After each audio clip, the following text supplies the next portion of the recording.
House Bill 5092. Imagine this. Imagine your city and county help rebuild an old Air Force base into a thriving research park. Then one day the rules change, and suddenly your local leaders no longer get to decide who runs it or where the money goes. What the bill says it does? House Bill 5092 says it modernizes how the Lubbock Redevelopment Authority operates so it can partner with Texas Tech University and defense companies to attract national security and infrastructure research projects. What it actually does? It takes control away from Lubbock City and county officials and gives it to a self-appointed board that now picks its own members after consulting with Texas Tech's president. It removes the governor's approval for big financial decisions and lets the authority create private companies or sell public land without open bidding.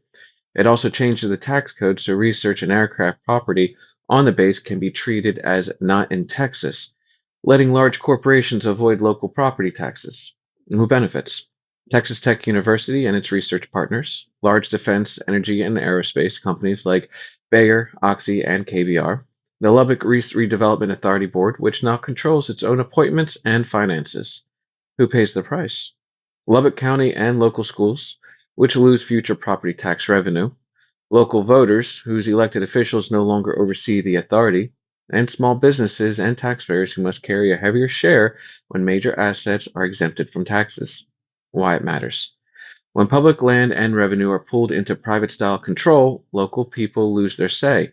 If big corporations stop paying property taxes, that missing money doesn't disappear. It shifts to homeowners, small businesses, and underfunded schools.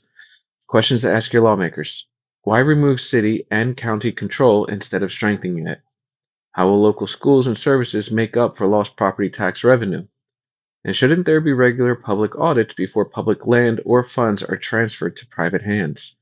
Bottom line, House Bill 5092 hands control of public land and local tax value to an unelected board and private partners while cutting the people out of Lubbock out of the process.